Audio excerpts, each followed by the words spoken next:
Hello aspirants, welcome to Panchajanya IAS. ఈరోజు మనం మీకు తెలిసిందే అండి, రీసెంట్గా రిలీజ్ చేసిన ఏపీ జాబ్ క్యాలెండర్ గురించి మాట్లాడుతున్నాం అనమాట. మీకు గుర్తుంటే ఆగస్టు 15th వచ్చేసి మనకు గ్రూప్ 1కి సంబంధించిన నోటిఫికేషన్ అనేది ఇష్యూ చేస్తాము అని చెప్పేసి ఆంధ్రప్రదేశ్ ప్రభుత్వం అనేది నోటిఫికేషన్ ఇవ్వడం జరిగింది. అవునా? మరి గ్రూప్ 2 సంగతి ఏంటి అంటే సెప్టెంబర్ 15th నుంచి దీనికి సంబంధించిన నోటిఫికేషన్ ఇవ్వబోతారనమాట. తరువాత ఇంజనీరింగ్ సెక్షన్కి సంబంధించిన నోటిఫికేషన్ వివరాలు కూడా ఇక్కడ చెప్పడం జరిగింది. ఎందుకంటే రిమైనింగ్ అన్నిటికీ కూడా వాటి సార్ట్ ఆఫ్ స్పెసిఫికేషన్ అనేది కావాల్సి ఉంటుంది, ఎస్పెషలీ ఇంజనీరింగ్కి సంబంధించి కూడా. బట్ మన గ్రూప్ 1 గ్రూప్ 2 పోస్టులు ఏంటంటే ఎప్పుడు ఒక ప్రెస్టీజియస్ నోటిఫికేషన్ లాగా ఉంటుందన్నమాట ప్రతి దాంట్లో కూడా.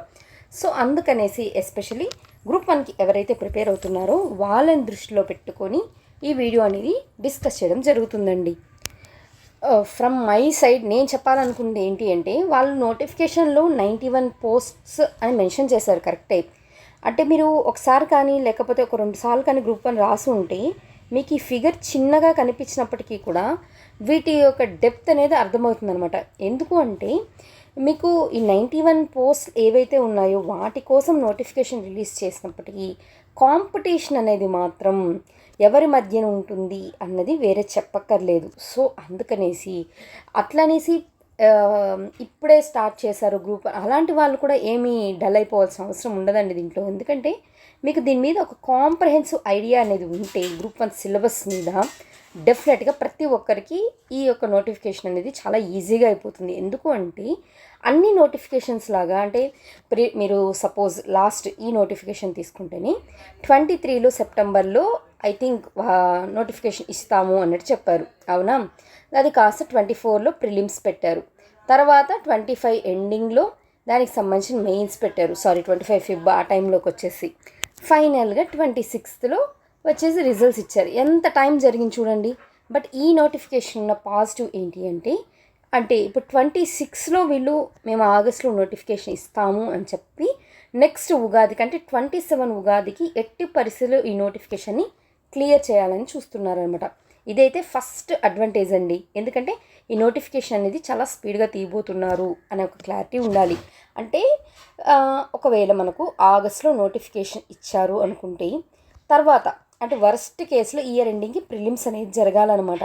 ప్రిలిమ్స్ జరిగిన 3 monthsకి మనకు మెయిన్స్ అనేది కనిపిస్తుంది. ఇక్కడ మీకు లాంగ్ డ్యూరేషన్ అనేది కనిపిస్తున్నప్పటికీ స్టేట్ సర్వీస్లో జరుగుతున్న ఎగ్జామ్స్తో కంపేర్ చేస్తూ ఉన్నప్పుడు ఈ నోటిఫికేషన్కి మూవబిలిటీ అనేది చాలా ఎక్కువ ఉంది.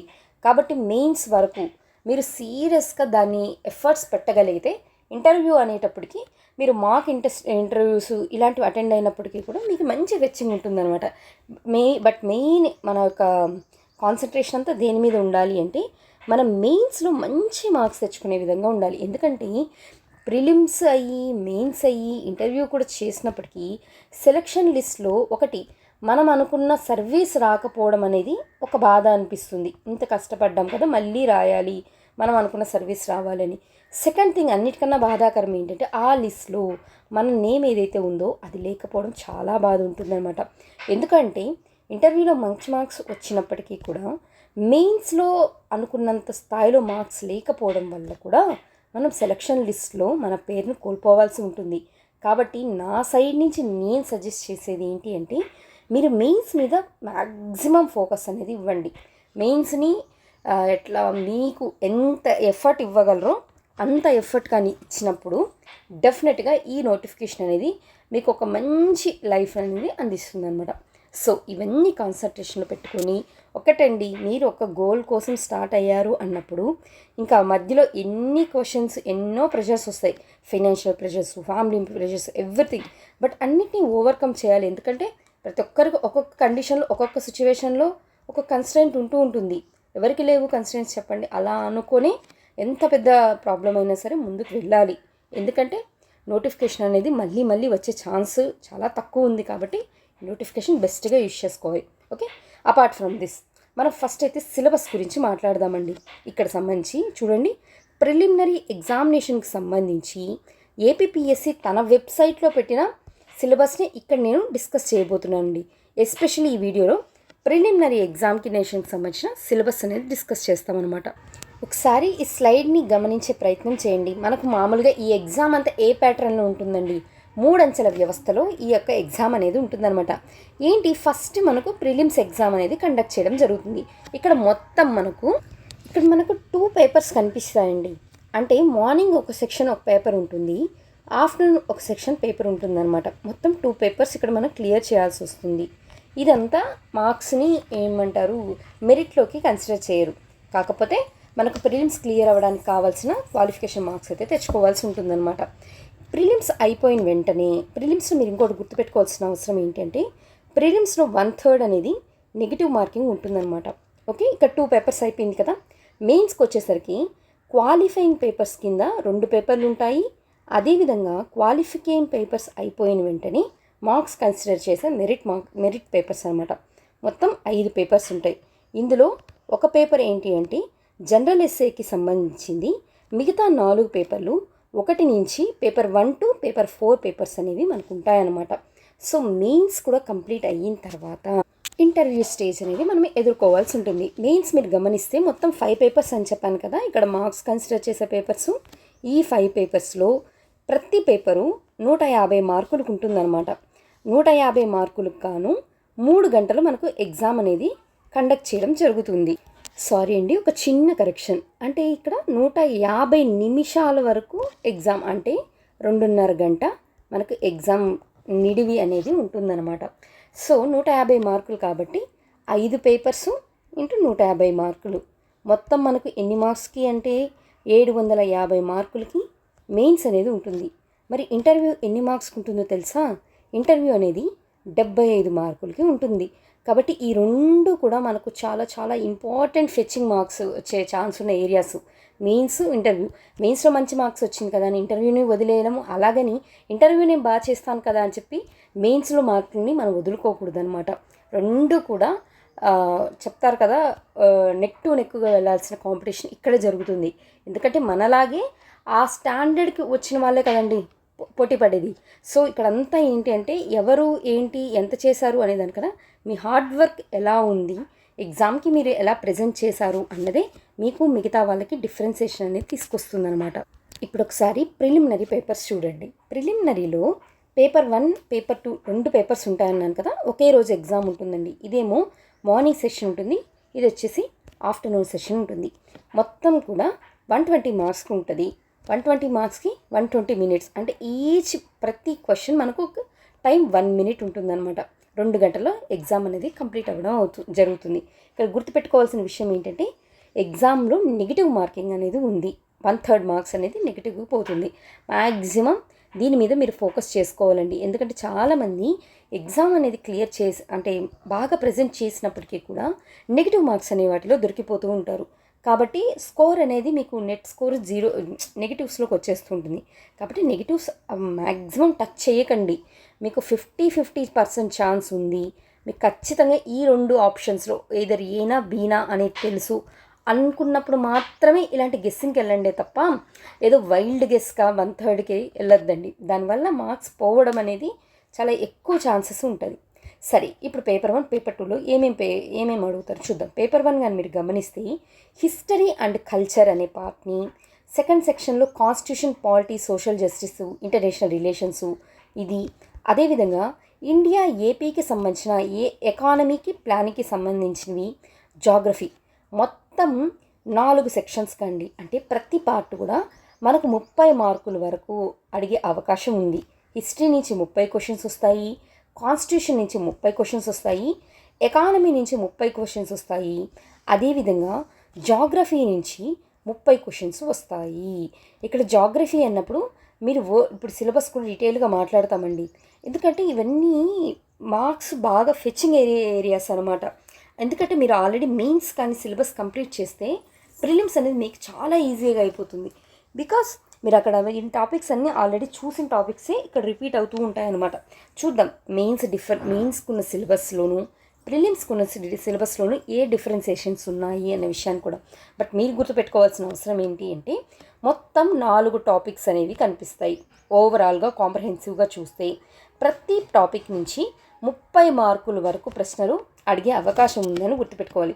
పేపర్ 1 అనమాట. ఇది ఎంత డీటెయిల్ అంటే జనరల్ స్టడీస్కి సంబంధించిన ఎక్స్క్లూజివ్గా మీకు పేపర్ 1 కనిపిస్తుంది. ఇప్పుడు పేపర్ 2ని గమనించండి. పేపర్ 2లో కూడా 120 మార్కులకి అడగడం జరుగుతుంది. 2 గంటలు ఉంటుందన్నమాట ఎగ్జామ్. ఇందులో 3 సెక్షన్స్ కనిపిస్తాయన్నమాట. అంటే ప్రతి సెక్షన్లో ఇక్కడ మనకు ఎంత ఛాన్స్ ఉందండి, 40 మార్కులు అడిగే అవకాశం చాలా ఎక్కువ ఉందన్నమాట. ఇక్కడ ఫస్ట్ పేపర్ కన్నా కూడా పేపర్ 2ని ఎందుకు అందరూ అంత టఫ్గా ఫీల్ అవుతారంటే ఇక్కడ చూడండి టాపిక్స్ అంటే వాలటిలిటీ అనేది ఎక్కువ కనిపిస్తుంది. ఇక్కడ మ్యాథ్స్కి సంబంధించి అంటే general ability, mental abilities, physical abilities ఇవన్నీ మీకు ఈ ఫస్ట్ సెక్షన్లో కనిపిస్తాయి. ఎస్ఎన్టీని దాదాపు 40 మార్కులకు అడగడం జరుగుతుంది. చూసారా ఎంత వెయిటేజ్ ఉందో. తర్వాత కరెంట్ ఈవెంట్స్కి సంబంధించి 40 మార్కులు ఉంటుంది. ఇక్కడ కరెంట్ ఈవెంట్స్ ఏమేమి అడుగుతారంటే రీజనల్కి సంబంధించి, నేషనల్కి సంబంధించి, ఇంటర్నేషనల్ ఇంపార్టెన్స్ సంబంధించి అంటే ఈ 3 టైర్లో మనం చూసుకోవాల్సి ఉంటుంది. సో ఇక్కడ ఎక్కువ వాలటిలిటీ ఎక్కడుంది మనకు అంటే ఇక్కడ సెక్షన్ బిలోను, సెక్షన్ సిలోనూ కనిపిస్తుంది అనమాట. కాబట్టి మీరు ఒకవేళ కానీ మెయిన్స్ కానీ సిలబస్ కంప్లీట్ చేసినట్లయితే అంటే నోటిఫికేషన్కి వచ్చే ముందే మనం ఈ ఏరియాస్ ఇప్పుడు నేను చెప్పా కదా పేపర్ 1లోను అదేవిధంగా పేపర్ 2కి సంబంధించిన ఫస్ట్ సెక్షన్ ఉంది కదా దీని మీద 100% మీకు గ్రిప్ ఉండాలన్నమాట. అప్పుడు దీంట్లో ఎంత వాలటిలిటీ మీకు కనిపించినా సరే మీరు ఖచ్చితంగా ప్రిలిమ్స్ క్లియర్ చేసి మెయిన్స్కి ప్రిపేర్ అయ్యే వాళ్ళ లిస్ట్లో ఉంటారు. సో మీకు ఈ స్ట్రాటజీ ఏదైతే ఉందో దీన్ని అబ్జర్వ్ చేయండి. ఎందుకంటే ఈ కరెంట్ ఈవెంట్స్ కానీ ఎస్ఎన్టీ అనేది ఏంటి ఒక పెద్ద ఓషన్ లాగా కనిపిస్తుంది. ఆ ఓషన్లో మనము పర్టికులర్ క్వశ్చన్ ఎలా తీసుకోగలుగుతాము. సో ఇక్కడ ఎక్కువ టైం అనేది కన్జ్యూమ్ చేయడం వల్ల రిమైనింగ్ ఏరియాలో అంత టైం ఇవ్వలేకపోతాము. బట్ ఈ ఏరియాస్ ఏంటి మనం ఖచ్చితంగా కోర్ ఏరియాస్ అనమాట. ఈ ఏరియాస్లో మనం ఎప్పుడు మార్క్స్ అనేవి వదులుకోకూడదు. ఎందుకంటే ఇవన్నీ మీతో పాటు రాసే ఎగ్జామ్ ఎవరైతే ఉన్నారో ఆ స్టూడెంట్ ఖచ్చితంగా ఇవన్నీ క్లియర్ చేస్తాడు. కాబట్టి మీరు అందరూ ఎక్కడైతే మార్క్స్ స్కోర్ చేస్తారో మీరు ఖచ్చితంగా ఇక్కడ మార్క్స్ స్కోర్ చేయాలండి. గుర్తుపెట్టుకోండి, మిగతా వాళ్ళకి టఫ్ అయింది పేపరు అంటే మీరు ఆ స్టాండర్డ్ ప్రిపేర్ అయితే మీకు టఫ్ అయిందంటే మిగతా అందరికీ కూడా టఫ్గానే ఉంటుంది. అందరికీ ఈజీ అయిందంటే మన యొక్క ఈ మార్క్స్ ఏదైతే మన కట్ ఆఫ్ మార్క్ ఉంటుందో అది పెరుగుతూ ఉంటుందన్నమాట. కాబట్టి అందరూ ఎక్కడైతే మార్క్స్ తెచ్చుకుంటున్నారో ఆ ఏరియాస్లో డెఫినెట్గా మీరు మార్క్స్ తెచ్చుకోవాల్సి ఉంది. సో దానికి సంబంధించి మీరు ఏం చేయాలి అంటే పేపర్ 1కి సంబంధించిన A, B, C, D సెక్షన్స్ని థరోగా కంప్లీట్ చేయండి. అది అయిపోయిన వెంటనే పేపర్ 2కి సంబంధించిన జనరల్ ఎబిలిటీ ఏదైతే ఉందో అది కొంచెం బాగా చూసుకోండి. చాలండి. దీంతో మీరు ప్రిలిమ్స్ అనేది నా సైడ్ నుంచి అష్యూరెన్స్ ఏంటంటే మీరు డెఫినెట్గా క్లియర్ చేయగలరు. నేను ఆల్రెడీ 2 టైమ్స్ ఇదే స్ట్రాటజీని ఫాలో అయ్యాను కాబట్టి అదే మీతో షేర్ చేస్తున్నాం. మీరు 2 చూసుకోండి, ప్రిలిమినరీ ఈజీగా కంప్లీట్ అవుతుంది. నెక్స్ట్ స్లైడ్ చూడండి. ప్రిలిమ్స్ అయిపోయింది కదా, మరి మెయిన్ స్ట్రాటజీ ఏంటి అంటే క్వాలిఫైయింగ్ పేపర్స్ అండి. చాలా చాలా చాలా సాడ్ థింగ్ ఏంటంటే క్వాలిఫైయింగ్ పేపర్స్ దగ్గరే వస్తుంది. ఒకటి సిలబస్ మీద అవగాహన లేకపోవడం అనేది ఒక ఫ్యాక్టర్ అయితే, సెకండ్ థింగ్ ఎగ్జామ్లో దాన్ని ఇన్ టైంలో ఆ యొక్క మార్క్స్ ఏదైతే జస్ట్ క్వాలిఫైయింగ్ పేపర్స్ కదా, సో క్వాలిఫికేషన్ కావాల్సిన మార్క్స్ ఏంటి అది మాత్రం ఎలా సాధించాలి అన్నది కూడా మనం ఇన్ టైంలో కంప్లీట్ చేయలేకపోవడం అనేది ఇక్కడ ఒక హడ్డీలు అనమాట. అదేంటి క్వాలిఫైయింగే కదా అనుకుంటారు, కానీ ఇక్కడ తెలుగు ఉంది. తెలుగు అనేది చాలామంది మనం 10th వదిలేయడము ఇలాంటి జరుగుతుంటుంది. అది ఫస్ట్ టైం ఇప్పుడు రాయడం అనేది చాలా లెంతీగా కనిపిస్తుంది అనమాట. సో ఇక్కడ ఈ కన్స్టెంట్ రావచ్చు, లేదా మామూలుగా రెగ్యులర్గా చేస్తూ ఉంటాం కదా అలాంటివి అనమాట. క్వశ్చన్ నెంబర్ అనేది వేయకపోవడము, ఇంకేదైనా అంటే మాన్యువల్ ఎర్రర్స్ చేయడము ఇలాంటివి చేస్తాం. ఇంకా ఎగ్జామ్ డేట్స్ కూడా చాలా చాలా ఇంపార్టెంట్ అనమాట. ఓకే, ఎందుకంటే మిగతా వాటి మీద ఫోకస్ చేస్తూ వీటి మీద ఎక్కువ మనం అంత ఇంపార్టెన్స్ ఇవ్వం. కాబట్టి ఈ లూప్లో పడిపోయి వీటిని మిస్ చేసే ప్రమాదం ఉంది. బట్ గుర్తుపెట్టుకోండి, ఈ పేపర్స్ అనేవి మీరు చేయకుండా, ఈ పేపర్స్ అనే వాటిని మీరు రాయకుండా మీకు మిగతా 5 వేటిని కూడా ఏపీపీఎస్సీ టచ్ చేయదు. సో కాబట్టి మీరు క్వాలిఫైయింగ్ పేపర్స్ అనేవి మస్ట్గా ప్రజెంట్ చేయాల్సి వస్తుంది. దీని గురించి మెయిన్స్ సిలబస్ డిస్కస్ చేసినప్పుడు అక్కడ మళ్ళీ డీటెయిల్గా పేపర్ వైజ్ మాట్లాడడం జరుగుతుందండి. సరే, ఇప్పుడు కంపల్సరీ పేపర్స్ 5 అన్నాను కదా, ఏముంటుందో చూడండి ఒకసారి.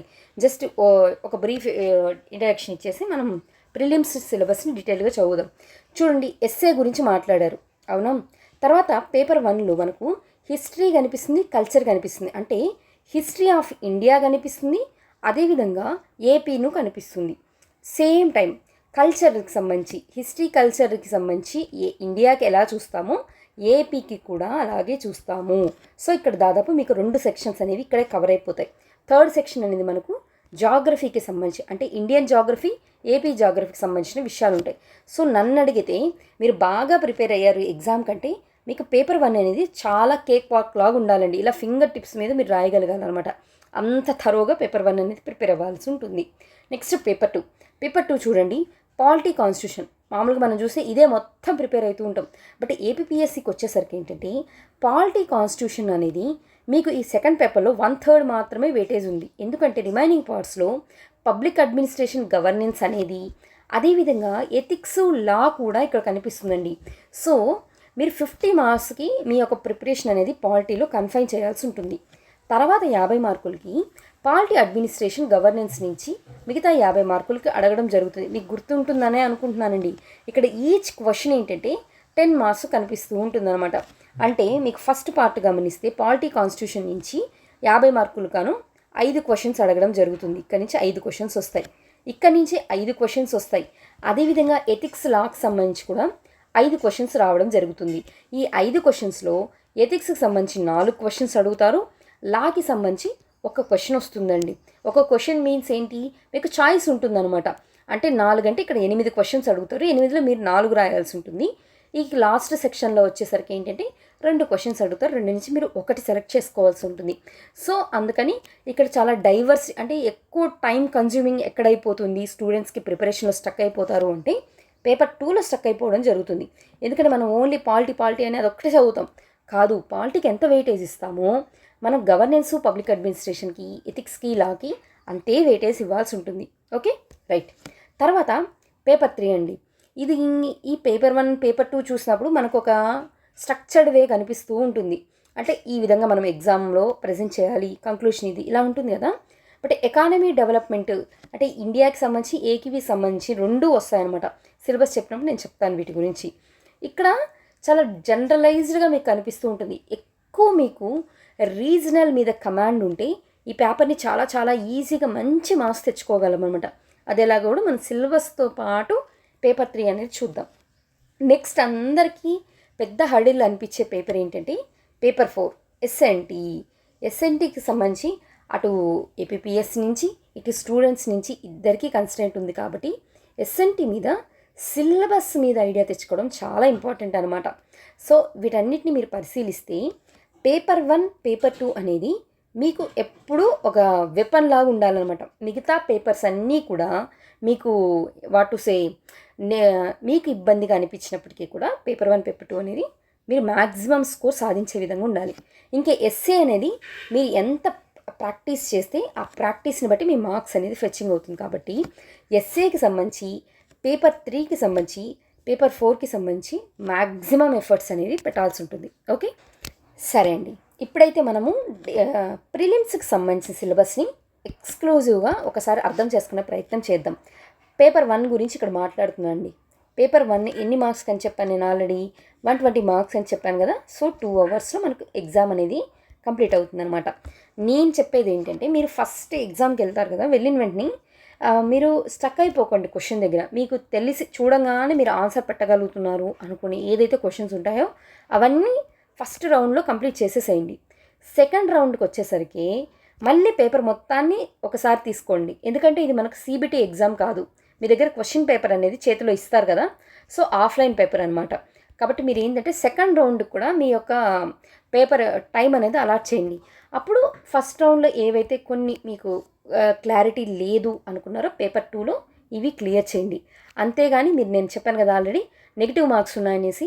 సో నెగిటివ్ మార్క్స్ ఉన్నాయి అని చెప్పేసి మీకు తెలిసింది పెట్టకపోవడము, అట్ ది సేమ్ టైం ఇంకొకటి తెలియకపోయినా కూడా వైల్డ్ గెస్ చేయడము, 2 కూడా రాంగ్ రిజల్టే ఇస్తుంది. కాబట్టి మీరు జాగ్రత్తగా ఈ ఫస్ట్ రౌండ్, సెకండ్ రౌండ్ అనే స్ట్రాటజీని ఫాలో అవ్వండి. ఈజీగా ప్రిలిమ్స్ అనేది క్లియర్ అయిపోతుంది. సరే హిస్టరీకి సంబంధించి చూడండి ఏమంటున్నారు. ఫస్ట్ వీళ్ళు ఏం టాపిక్స్ అడుగుతున్నారు అనేది చూస్తే వీళ్ళు ఐవీసీ గురించి మాట్లాడుతున్నారు. ఒకటి ఐవీసీ గురించి ఎగ్జామ్లో అడగకుండా మన క్వశ్చన్ పేపర్ అనేది మ్యాక్సిమం ప్రిపేర్ చేయరండి, అది take it for granted. But ఆ ఐవీసీలో ఏ ఫ్యాక్టర్స్ అడుగుతున్నారు అనేది తెలుసుకోవాలంటే మనకి ప్రీవియస్ ఇయర్ జరుగుంటుంది కదా. సో ఆ ప్రీవియస్ ఇయర్లో ఏ క్వశ్చన్స్ అడిగారో ఒకసారి చూడండి. డెఫినెట్గా మ్యాక్సిమం నాకు తెలిసినంత వరకు ఆ క్వశ్చన్ తప్ప వేరే దాని మీద అడగడానికి ఏపీపీఎస్సీ ఎక్కువ ఫోకస్ చేస్తుంది అనమాట. ఎట్లా అంటే ఇప్పుడు ఫర్ ఎగ్జాంపుల్ ఐవీసీలో మనకు మ్యాక్సిమం ఏం కావాలి, సైట్స్ మీద ఇంపార్టెన్స్ ఎక్కువ అడుగుతారు. అంటే లోతాల్లో ఏం దొరికింది, చాన్హుదార్లో ఏం కనిపించింది, సర్పెంట్ కంటికి సంబంధించిన టెరకోట టాయ్స్ ఎక్కడ దొరికాయి, మొహంజదారో దొరికిన విలువైన క్షేత్రాలు ఏంటి, లేకపోతే వాటికి సంబంధించి ఏమైనా సిగ్నిఫికెన్స్ ఈ రోజుకి ఉన్న లైక్ బ్రిక్ వర్క్కి సంబంధించి కానీ, లేకపోతే ఇంటర్లాకింగ్ సిస్టమ్కి సంబంధించి కానీ, సిటాడెల్కి సంబంధించి కానీ ఇలాంటివి అడుగుతూ ఉంటారు కదా. అలాంటి వాటి మీద 23లో క్వశ్చన్ అడిగారు అనుకోండి. ఇప్పుడు సైట్స్ తర్వాత ఇంపార్టెంట్ ఏరియా ఏముంటుంది అంటే లైక్ ఆర్ట్ అండ్ ఆర్కిటెక్చర్ కానీ ఇలాంటివి కదా. అంటే ఈ ఐవీసీకి సంబంధించిన దాంట్లో ఆర్ట్ అండ్ ఆర్కిటెక్చర్, సో దాని మీద ఫోకస్ చేయండి వీలైతే 26కి. సో నాకు తెలిసి మ్యాక్సిమం ఏంటంటే దీని మీద ఫోకస్ చేస్తారనమాట. ఎందుకంటే ఆల్రెడీ ఇది అడిగాడు కదా. సో మీరు ఒక 3 years వరుసగా పేపర్స్ ఉంటాయి కదా, వాటి మీద గమనించండి. అట్లని నేను సైట్స్ చూసుకోవద్దు అని నేను చెప్పట్లేదు. సైట్స్ చూసుకోండి, చూసుకుంటూనే ఎక్కువ ఇంపార్టెన్స్ దీనికి ఇవ్వండి. ఎందుకంటే సైట్స్ దగ్గరే స్టక్ అయిపోయారు అనుకోండి. ఫర్ ఎగ్జాంపుల్ క్వశ్చన్ వచ్చేసి ఆర్ట్ మీద అడిగారు అనుకోండి, అప్పుడు ఏం చేస్తారు మీరు కల్చరల్ హిస్టరీ మీద అడిగితే. సో అందుకనేసి మీరు ఈ ఏరియాకి ఎక్కువ ఫోకస్ చేసి తర్వాత సెకండరీగా ఆల్రెడీ అడిగిన క్వశ్చన్స్కి ఇంపార్టెన్స్ అనేది ఇవ్వండి. ఇది మ్యాక్సిమం ఏపీపీఎస్సీ ఇలాగే ఫాలో అవుతుందని నా ఇంట్యూషన్. సో అది నేను మీతో షేర్ చేస్తున్నా. ఐవీసీ తర్వాత మనకి ఎక్కువ క్వశ్చన్స్ అడిగే ఛాన్స్ ఉన్న ఏరియా ఏంటంటే వేదిక్ ఏజ్ అండి. వేదిక్ ఏజ్కి సంబంధించి జైనిజం, బుద్ధిజం అనేది ఫేవరెట్ ఏరియా అనమాట. అటు యూపీఎస్సీ కానీ ఇటు ఏపీపీఎస్సీ కానీ రెండింటికి మధ్య ఉన్న సారూప్యతలు చూసుకోండి. ఎక్కువగా ఈ సారూప్యతలు, డిఫరెన్స్లు అనేవి మనకు మెయిన్స్ పాయింట్ ఆఫ్ వ్యూ అడిగే ఛాన్స్ ఉంది. కాకపోతే ప్రిలిమ్స్ పాయింట్ ఆఫ్ వ్యూలో 1 మార్క్కి సంబంధించి ఎలాంటి క్వశ్చన్స్ మీద ఫోకస్ చేస్తారు, ధర్మచక్ర పరివర్తన అంటే ఏంటి, బుద్ధాకి ఎక్కడ ఎన్లైటన్మెంట్ జరిగింది, ఆయనతో ఉన్న క్షేత్రాస్ ఏంటి, అంటే ఆయన లైఫ్ స్టైల్కి సంబంధించి ఈవెంట్స్ ఉంటాయి కదా, అలాంటివి ఎంత ఇంపార్టెంటో తర్వాత వచ్చిన ఎస్పెషలీ టెక్స్ట్లు ఉంటాయి చూడండి. అంటే అభిధమ్మ పీఠక, సుత్త పీఠక, వినయ పీఠక ఇవేం చెప్తున్నాయి, ఇలాంటివి చూస్తూ కూడా మీరు art and architecture point of వ్యూలో కూడా చూడండి. చైత్యాస్ ఏంటి, విహారాస్ ఏంటి, ఎస్పెషలీ బుద్ధిజంకి సంబంధించి అటు శ్రీకాకుళం నుంచి ఇటు రాయలసీమ, కడప వరకు కూడా మనకు బుద్ధిస్ట్ సైన్స్ ఎంత ఇంపార్టెంటో క్షేత్రాలు కూడా చాలా ఇంపార్టెంట్. లైక్ బట్టిప్రోలు కానీ, ఘంటసాల కానీ ఇలాంటివన్నీ కదా. సో అందుకని మీరు బుద్ధిజం మీద ఒక నోట్స్ అనేది ప్రిపేర్ చేసుకోండి. అదేవిధంగా జైనిజం మాంగ్స్ ఎవరైతే ఏపీకి సంబంధించి ఉన్నారో వాళ్ళ మీద కొంచెం నోట్స్ చేసుకోండి. బట్ ఇండియాకి సంబంధించిన కాంటెక్స్లోని దీన్ని ఫోకస్ చేయండి. ఎందుకంటే ఏపీ కన్నా కూడా ప్రిలిమ్స్లో ఎక్కువగా హిస్టరీకి సంబంధించిన విషయాలు ఇండియాకి ఫోకస్ ఎక్కువ ఇంపార్టెన్స్ ఇస్తున్నారు కాబట్టి ఏపీపీఎస్సీ మీరు అలా ప్రిపేర్ అవ్వడానికి ప్రయత్నించండి. తర్వాత గమనించండి, ఇక్కడే మనకి ఏమంటున్నారంటే మగధ గురించి కూడా మాట్లాడారనమాట. మగధాస్ మాట్లాడుతూనే మౌర్యుల గురించి వాళ్ళు పర్టికులర్గా ఇచ్చారు కాబట్టి మౌర్యులకు సంబంధించిన వర్క్ ఏంటి అన్నది కూడా మీరు ఇక్కడ చూసుకోండి.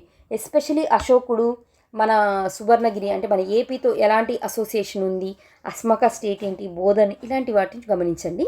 తర్వాత ఎక్కువ ఇంపార్టెంట్ ఏరియా ఏంటి అంటే ఫారెన్ ఇన్వేషన్స్ అన్నారు కదా, దీనికి సంబంధించి ఎవరి తర్వాత ఎవరు వచ్చారు అనేది ఒకసారి క్రోనాలజీ ఆర్డర్ అనేది గమనించండి. అయిపోయిన వెంటనే అంటే ఇందులో కుషాన్స్ యొక్క ఇంపాక్ట్ ఏంటి అనేది కూడా ఇక్కడ స్పెషల్గా మెన్షన్ చేస్తున్నాం కాబట్టి కుషాన్స్ సంబంధించి కొంచెం చదువుకోండి. నెక్స్ట్ శాతవాహనాస్ గురించి మీరు ఎక్స్క్లూజివ్గా చదవాల్సి ఉంటుందండి. ఓకే, శాతవాహనాసు, చేర, చోళ, పాండ్యులు, అట శుంగ, కన్వ అంటే పొలిటికల్ లీనియేజ్. ఈ పొలిటికల్ లీనియేజ్కి సంబంధించి మన గ్రూప్లో నేను ఆల్రెడీ వీడియో కూడా పెట్టున్నాను కదా. ఒక్కసారి ఆ పొలిటికల్ అంటే ఎవరి తర్వాత ఏ డైనెస్టీ వచ్చింది అనేది మీకు క్లారిటీ ఉండాలన్నమాట. నెక్స్ట్ ఇదిగోండి, ఇక్కడ శుంగాస్ గురించి కూడా మెన్షన్ చేశారు. సంగం ఏజ్కి సంబంధించి ఒకసారి లిటరేచర్ అనేదాన్ని గమనించండి. Next Gupta empire, Gupta gold coins వీటి గురించి మాట్లాడండి. అదేవిధంగా ఆ టైంలో ఉన్న క్లాసికల్ ఏజ్ అని కొంతమంది అంటున్నారు, అదేవిధంగా గోల్డెన్ ఏజ్ అని కొంతమంది పిలుస్తున్నారు కదా. వాళ్ళ టైంలో జరిగిన సైన్స్ అండ్ టెక్నాలజీ పరంగా ఎలాంటి వర్క్స్, నెక్స్ట్ లిటరరీ వర్క్ ఎంత ఇంపార్టెంటు, కవుల గురించి ఇవన్నీ కూడా చదవాల్సి ఉంటుందన్నమాట. నెక్స్ట్ సోషల్ రిలీజియస్ కండిషన్స్ అంటే మీరు ఏం చేయాల్సి వస్తుందంటే గుప్తా ఎంపైర్ తీసుకున్నప్పుడు అక్కడే ఈ సామాజికపరమైన విషయాలేంటి, మతపరమైన విషయాలేంటి, ఆర్థికపరమైన విషయాలేంటి అనేది చూస్తూ art and architecture, literature, science and technology ఇంపార్టెంట్గా చూసుకోవాల్సి ఉంటుందండి. నేను ఆల్రెడీ చెప్పాను కదా, గుప్తాకి సంబంధించి ఎస్ఎన్టీ మీద, లిటరేచర్ మీద ఎక్కువ ఫోకస్ అనేది ప్రజెంట్ చేయడానికి మీరు ప్రయత్నించండి. తర్వాత అంటే మీరు గమనిస్తే ఇదంతా కూడా యాన్షియంట్ స్టార్టింగ్ ఏదైతే ఉందో అక్కడి నుంచి స్టార్ట్ చేయడం జరిగిందనమాట. ఇప్పుడు సెకండ్ పార్ట్ అనేది మిడీవల్ని టచ్ చేస్తూ ఉంటుంది. సో దానికి సంబంధించి వీళ్ళు ఏమంటున్నారంటే కనౌజ్కి సంబంధించి, అంటే హర్ష డైనెస్టీ ఉంది కదా, వాళ్ళు స్థానేశ్వర్ నుంచి రూల్ చేస్తారు. తర్వాత వాళ్ళు కనౌజ్ని ఎట్లా వాళ్ళ దాంట్లో కంకర్ చేశారు, ఈ స్టోరీస్ అన్నీ ఆల్రెడీ చెప్పున్నాం కదా. సో అలా మీరు కనౌజ్ గురించి చదవండి. కనౌజ్ అయిపోయిన తర్వాత సౌత్ ఇండియన్ డైనెస్టీస్కి ఇంపార్టెన్స్ ఇవ్వడం జరిగింది. సౌత్ ఇండియన్ డైనెస్టీస్లో వీళ్ళు వేటి గురించి అడిగారండి? బాదామి చాళుక్యుల గురించి అడిగారు, తూర్పు చాళుక్యుల గురించి అడిగారు. తూర్పు చాళుక్యులు లేకుండా మన ఏపీకి సంబంధించి లిటరేచర్ అనేదే మనం మాట్లాడలేము. ఎందుకంటే ఆదికవి అని ఎవరిని పిలుస్తున్నాం? మన నన్నయ్యని పిలుస్తున్నాం. నన్నయ్య ఏ శతాబ్దం వాడండి? 11వ శతాబ్దం వాడు. ఆ టైంలో ఆయన ఎవరి రాజాస్థానంలో ఉన్నాడు? రాజరాజ నరేంద్రుడు ఆస్థానంలో ఉన్నాడు. రాజరాజ నరేంద్రుడు ఎవరు? తూర్పు చాళుక్యులు. కాబట్టి అంత ఇంపార్టెన్స్ ఉంది. కాబట్టి మీరు మెయిన్ సిలబస్ కంప్లీట్ చేస్తే మీకు ఏ ఫ్యాక్ట్స్ మీద అడగబోతాడు క్వశ్చన్ అనేది మీకు ఈజీగా అర్థమవుతుందండి. సో అందుకనేసి మీరు ఒక్కసారి మెయిన్ సిలబస్ కంప్లీట్ చేయండి. నేను ఇక్కడ ప్రిలిమ్స్ అనేది చెప్తున్నాను. ప్రిలిమ్స్ అయిపోయిన తర్వాత నేను కూడా ప్రతి పేపర్కి సంబంధించిన సిలబస్ని అనాలిసిస్ చేస్తూ ఎవ్రీ వీడియో అనేది మెయిన్స్ మీద కూడా చేస్తాను. కాకపోతే మీరు చేయాల్సింది ఏంటంటే, ఇక్కడ హిస్టరీ గురించి చెప్తున్నాను కదా, మీరు పేపర్ 1కి వెళ్ళేసి అక్కడ హిస్టరీ గురించి చెప్తుంటాం కదా, సో ఆ పేపర్ 1ని కూడా అదే రోజు చూసుకోవాలన్నమాట. ఆ వీడియోని చూసినప్పుడు మెయిన్ సిలబస్ అదేవిధంగా ప్రిలిమ్స్ సిలబస్ ఎక్కడ మ్యాచ్ అవుతుందో మీకు అర్థమైతే దాంట్లో ఇంపార్టెంట్ పాయింట్స్ ఏవి ఉన్నాయి అని చెప్పి మీరు మొత్తం సిలబస్ కన్నా కూడా ఆ ప్రిలిమ్స్లో మనం మార్క్స్ ఎలా ఎక్కువ మంచి మార్క్స్ తెచ్చుకోవాలి అన్నట్టు మీరు ప్రిలిమ్స్ చూసే ఒక ఐడియా మీకు జనరేట్ అవుతుందన్నమాట. సో అందుకని సరే, ఈస్టర్న్ చాళుక్యాస్ అయిపోయిన తర్వాత రాష్ట్రకూటాస్ గురించి మాట్లాడారు. మీకు గుర్తుందా, మన గ్రూప్ 1లో కళ్యాణి చాళుక్యుల యొక్క ఆర్ట్ అండ్ ఆర్కిటెక్చర్ మీద అడిగారు. సో ప్రాబబులీ ఉంటే ఈసారి ప్రిలిమ్స్లో మన కళ్యాణి చాళుక్యులస్ గురించి ఏమైనా ప్రిలిమ్స్ అడగచ్చు, కానీ మెయిన్స్లో మాత్రం కళ్యాణి చాళుక్యాస్ గురించి అడగరు, వేరే టాపిక్కి వెళ్తారనమాట. ఓకే సరే, నెక్స్ట్ ఆ తర్వాత ఇంపార్టెంట్ ఎవరంటే చోళుల గురించి అడిగారు. హోయసులాస్, ద్వార సముద్రం హోయసులు ఉన్నారు కదా వాళ్ళు, అదేవిధంగా దేవగిరి యాదవులు ఉన్నారు కదా వాళ్ళ గురించి. కాకతీయులు అనేది చాలా చాలా ఇంపార్టెంట్ అండి. నెక్స్ట్ నాకు తెలిసి 24-29 వరకు కూడా గవర్నమెంట్ అంటే ఇవి పిఎస్సి ఎగ్జామ్స్ అనేది ఏంటంటే అండి, ఓపెన్ ఫ్యాక్ట్ ఒకటి, గవర్నమెంట్ వే ఎలా ఉంటుందో ఎగ్జామ్ పేపర్ కూడా అలా వెళ్తూ ఉంటుందన్నమాట. సో డెఫినెట్గా మన కాకతీయుల నుంచి క్వశ్చన్స్ అనేవి నెక్స్ట్ 29 వరకు వస్తాయి అని చెప్పి మీరందరూ కూడా ఎక్స్పెక్ట్ చేయొచ్చు. ఓకే, నెక్స్ట్ రెడ్డి రాజ్యం కూడా ఒక్కసారి చూసుకోండి జాగ్రత్తగా. మనం ఏ క్వశ్చన్ మనం చాయిస్ తీసుకోలేం కదా, యాజ్ ఏ ఆస్పిరెంట్ ఎన్ని ఇష్యూస్ ఉన్నా సరే మన మార్క్స్ మనకి ఇంపార్టెంట్ అనమాట. సో అందుకని రెడ్డి రాజ్యం కూడా ఒక్కసారి చూసుకోండి. నెక్స్ట్ మెడివల్కి సంబంధించి అంటే నార్త్ వైపు చూద్దాం. ఇప్పుడు ఢిల్లీ సుల్తనట్స్ గురించి మాట్లాడదాం. ఢిల్లీ సుల్తనట్స్ వీళ్ళతో పాటు అంటే ఎస్పెషలీ ఖిల్జీ టైంలో, తుగ్లక్ టైంలో సైనిక పరిపాలన అంటే మీరు ఎట్లా చూస్తారంటే అండి, ఒక పొలిటికల్ లీనియేజ్ ఏదైతే ఉందో ఆ పొలిటికల్ లీనియేజ్ ఇక్కడ చదువుకోండి. దాంతోపాటు నన్ను అడిగితే ఎక్కువ ఇంపార్టెంట్ ఏంటి, అడ్మినిస్ట్రేటివ్ రిఫార్మ్స్ ఉన్నాయి కదా, వాళ్ళ యొక్క అడ్మినిస్ట్రేషన్ ఎలా జరిగేది, మిలిటరీ పరమైన రిఫార్మ్స్ ఏంటి, ఇక్తా సిస్టమ్ ఏంటి, ఇలాంటి వాటి మీద ఎక్కువగా క్వశ్చన్స్ అడుగుతారనమాట. ఆ తర్వాత మీకు ఇంకా టైం ఉంటే వాళ్ళ బుక్స్ ఉన్నాయి కదా లిటరరీ వర్క్స్, వాటి మీద ఫోకస్ చేయండి. బట్ ఈ అడ్మినిస్ట్రేషన్ మిలిటరీ వర్క్స్ ఏవైతే ఉన్నాయో వాటిని కంప్లీట్ చేయకుండా మీరు ఢిల్లీ సుల్తనేట్స్ అనే టాపిక్ని కంప్లీట్ చేయలేరు అనే విషయం గుర్తుపెట్టుకోండి. సరే, ఢిల్లీ సుల్తనేట్స్ అయిపోయిన తర్వాత మనకు చూడాల్సింది ఎవరంటే విజయనగర ఎంపైర్. డెఫినెట్గా క్వశ్చన్ వచ్చే ఏరియా ఏదైనా ఉంది అంటే మనకు విజయనగర ఎంపైర్ నుంచి. విజయనగర ఎంపైర్లో కూడా ఈ మన అంటే అటు మొత్తం 4 డైనెస్టీస్లో సంగం కానీ, సాలువు కానీ, తులువ కానీ, అరవీటి డైనెస్టీస్ గురించి, ఇంకా శ్రీకృష్ణదేవరాయల గురించి అడగకుండా విజయనగరం నుంచి క్వశ్చన్ ఎక్స్పెక్ట్ చేయలేము అనే విషయం అందరికీ తెలిసిందే. శ్రీకృష్ణదేవరాయలు కాకుండా వాళ్ళు ఇంకా క్వశ్చన్ ఫ్రేమ్ చేయాలి అనుకుంటే ఎక్కడ చేయొచ్చు, సంగం ఏజ్ మీద ఫ్రేమ్ చేయొచ్చు. ఎందుకు, దేవరాయ 2 అలా, లేకపోతే వాళ్ళ ఫౌండర్స్ ఎవరు, హరిహర్ రాయలు కానీ, బుక్కరాయలు కానీ, వాళ్ళ మీద క్వశ్చన్ అనేది ఫ్రేమ్ చేయొచ్చు. వాళ్ళు లేకపోతే సాలువ దగ్గర మనకు ఒక ఇంపార్టెంట్ పర్సనాలిటీ వస్తారు. ఎవరు, అన్నమాచార్యులు గారి గురించి. మనకు అన్నమాచార్యులు గారు ఎంత ఇంపార్టెంట్ అండి ఏపీకి, పదకవిత పితామహుడు ఆయన ఎలా వదిలేస్తాము. సో అట్లా అంటే ఇంపార్టెంట్ పాయింట్స్ ఏవైతే ఉన్నాయో వాటి మీద మీరు ఎక్కువ స్ట్రెస్ చేసుకొని చదువుకోండి. ఇక్కడ వీళ్ళతో పాటు మీరు ఎక్కువ ఫోకస్ ఇవ్వాల్సింది ఎవరు అంటే విజయనగర సామ్రాజ్యాన్ని విజిట్ చేసిన ఫారిన్ ట్రావెలర్స్ ఎవరు, వాళ్ళ గురించి మీకు కంప్లీట్ ఐడియా ఉండాలి. వాళ్ళతో ఉండడంతో పాటు ఏ ట్రావెలర్ ఏం చెప్పాడు. సపోజ్ ఈ విజయనగర సిటీని ఎవరు డిస్క్రైబ్ చేశారు, లేకపోతే విజయనగర సిటీలో ఈ మహానవమి దిబ్బ అనేది ఉంది, ఇక్కడ మేబీ దసరా ఉత్సవాలు జరిపేవాళ్ళు అని ఏ ట్రావెలర్ చెప్పాడు, రజాక్ ఏం చెప్పాడు, నికోలా కాంటి ఏం చెప్పాడు, ఇలా చూడాల్సి ఉంటుందన్నమాట. నన్ను అడిగితే ఫారెన్ ట్రావెలర్స్కి మీరు ఈ యొక్క ముందు విజయనగర కింగ్స్ ఏమున్నారు, వాళ్ళ కాంట్రిబ్యూషన్స్ ఏంటి అనే దానికన్నా కూడా మీరు ఫారెన్ ట్రావెలర్స్ గురించి ఎక్కువగా చదువుకుంటే చాలా మంచి మార్క్స్ ఫెచ్చింగ్ చేయగలరండి. వీళ్ళు అయిపోయిన తర్వాత మీరు మొఘల్ ఎంపైర్ గురించి చదవాల్సి ఉంటుంది. మొఘల్ ఎంపైర్కి సంబంధించి కూడా సేమ్ అండి. నేనైతే అడ్మినిస్ట్రేషన్ మిలిటరీ పరంగా వాళ్ళని చూడండి అని చెప్తాను. ఎస్పెషలీ మొఘల్స్కి సంబంధించి వచ్చేసరికి ఏంటంటే ఆర్ట్ అండ్ ఆర్కిటెక్చర్ కూడా ఒకసారి చూసుకోండి. ఫతేపూర్ సిక్రీ ఇలాంటి కట్టడాలు ఏవైతే ఉన్నాయో వాటికి సంబంధించిన విశేషాలు ఏంటి, పెట్రోల్ వర్క్ ఏంటి, ఇలాంటి వర్క్స్కి సంబంధించిన విషయాలు చూసుకోండి. ఓకే, నెక్స్ట్ భక్తి మూమెంట్, భక్తి సూఫీ మూమెంట్. ఈ రెండు ఏంటంటే సేమ్ ఇండియన్ హిస్టరీలో ఎలా చూస్తున్నామో అంటే లైక్ నిర్గుణ భక్తి ఏంటి, సుగుణ భక్తి ఏంటి అని చెప్పి వాళ్ళకి లిస్ట్ ఉంది కదా. మీరు ఈ భక్తి సూఫీ మూమెంట్ ఏదైతే ఉన్నాయో వాటికి సంబంధించి ఒక చిన్న టేబుల్ తయారు చేసుకోండి. ఇంకంతే, ఆ టేబుల్ని మీరు రిపీట్ చేస్తూ ఉండండి. ఆ భక్తికి సంబంధించి క్వశ్చన్స్ అనేవి మీరు ఈజీగా క్లియర్ చేయగలరు అక్కడితో. లైక్ ఇంకా ఏదైనా మీకు క్లారిటీగా ఉండాలంటే కొంచెం వీలైతే శంకరాచార్యుల గురించి, రామానుజాచార్యుల గురించి, వీళ్ళ గురించి తెలుసుకోండి. అదేవిధంగా మధ్వాచార్యుల గురించి, అంటే విశిష్టాద్వైతం ఎవరు చెప్పారు, శుద్ధాద్వైతం ఎవరు చెప్పారు, అద్వైతం ఎవరు చెప్పారు, అలాంటివి అంటే మ్యాచ్ ద ఫాలోయింగ్ ఇచ్చినా కూడా మీరు చెప్పే విధంగా ఉంటే బాగుంటుందన్నమాట. నెక్స్ట్ వీళ్ళకి సంబంధించి అంటే ఈ 3 ఎంపైర్స్కి సంబంధించి మనం ఏం చేయాలంటే అడ్మినిస్ట్రేషన్, పరిపాలన అనేది మెయిన్ ఫోకస్ అనమాట. ఇది అయిపోయిన తర్వాత అంత ఇంపార్టెన్స్ ఇవ్వాల్సిన అంశం ఏంటి అంటే ఎకానమీకి సంబంధించి అంటే శిస్తులు ఉంటాయి కదా, ట్యాక్సెస్, ల్యాండ్ ట్యాక్స్ ఏమని పిలుస్తారు, మొఘల్స్ టైంలో ఏమని పిలిచేవారు, ఢిల్లీ సుల్తాన్ టైంలో ఏమని పిలిచేవాళ్ళు అని చెప్పి. సో ఆ విధంగా చూడండి. అడ్మినిస్ట్రేషన్ పరంగా, ఎకానమీ పరంగా ఏవైతే ఇంపార్టెంట్ టాపిక్స్ ఉన్నాయో అవి ఖచ్చితంగా కవర్ చేయండి. ఆ తర్వాత మీకు టైం ఉంటే లిటరరీ ఆర్ట్స్, ఆర్కిటెక్చర్ వర్క్స్ ఉన్నాయి కదా, వాటిని కంప్లీట్ చేయండి. అది అయిపోయిన తర్వాత సొసైటీ, రిలీజియన్ గురించి చదవండి. ఓకే, నెక్స్ట్ చూడండి. ఇక్కడ నుంచి మనకు మోడర్న్ ఇండియా అనేది స్టార్ట్ అవుతుంది. ఏం చెప్తున్నారు ఇక్కడ, యూరోపియన్ ట్రేడింగ్ కంపెనీస్ గురించి మాట్లాడారనమాట.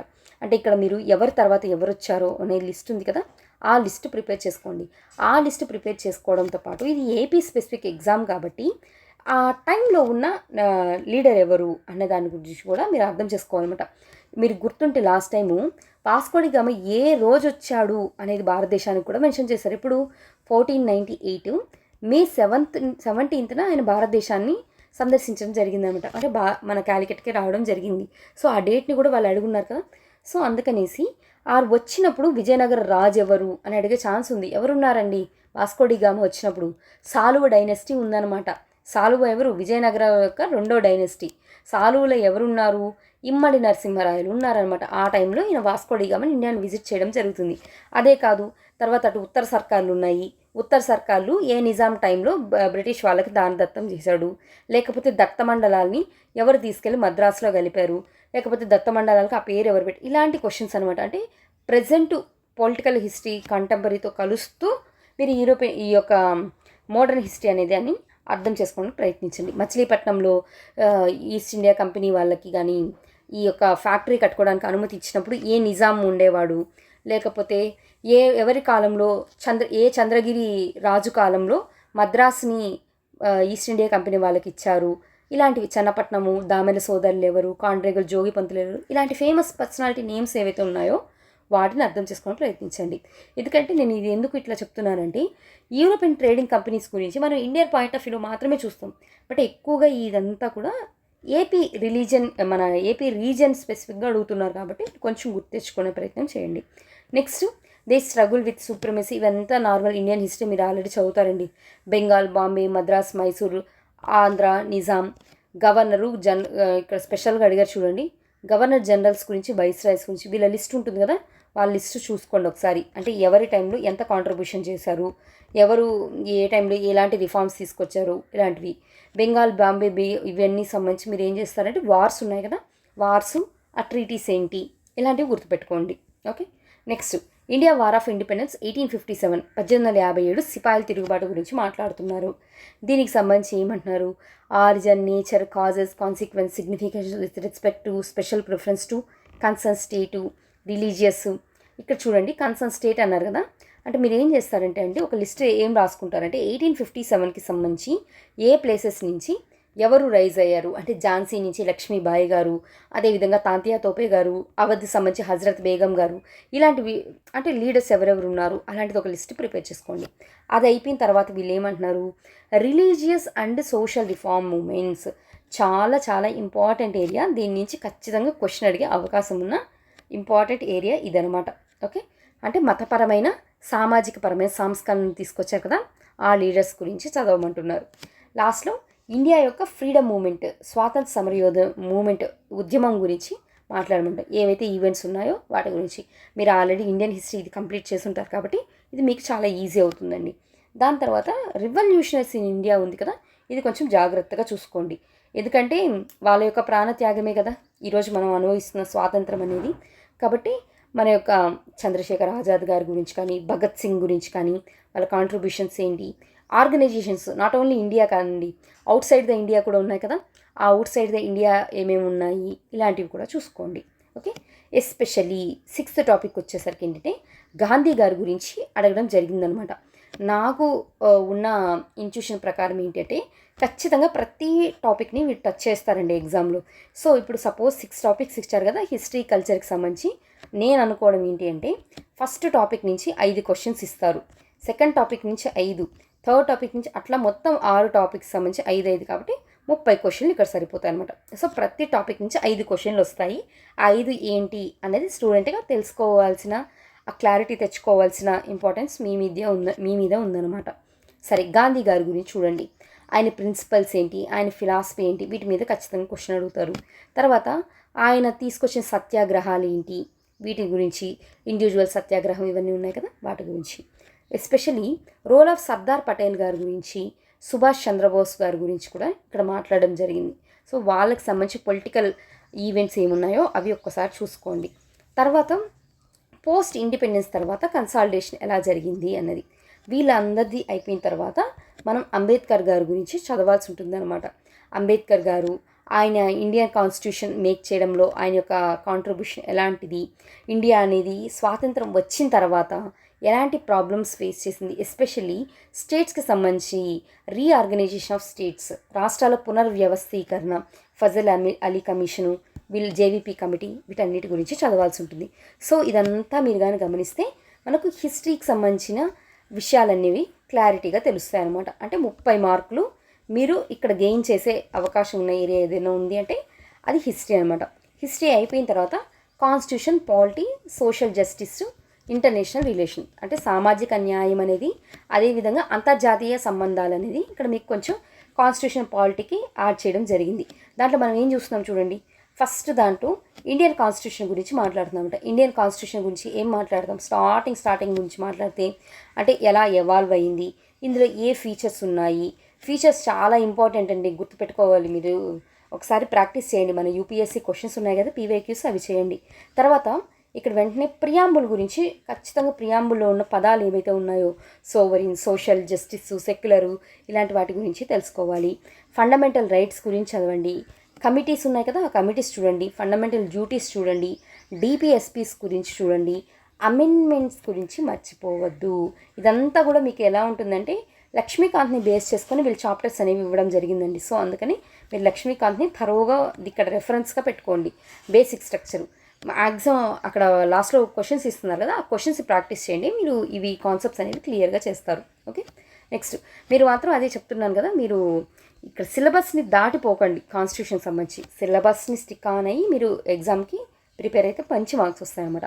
నెక్స్ట్ చూడండి, రెస్పాన్సిబిలిటీస్కి సంబంధించి మాట్లాడుతున్నారు. ఫంక్షన్స్, రెస్పాన్సిబిలిటీస్ ఏది యూనియన్స్కి, స్టేట్స్కి సంబంధించి అంటే కేంద్ర రాష్ట్ర ప్రభుత్వాల మధ్యన ఉండాల్సిన సంబంధాల గురించి మాట్లాడుతున్నారు.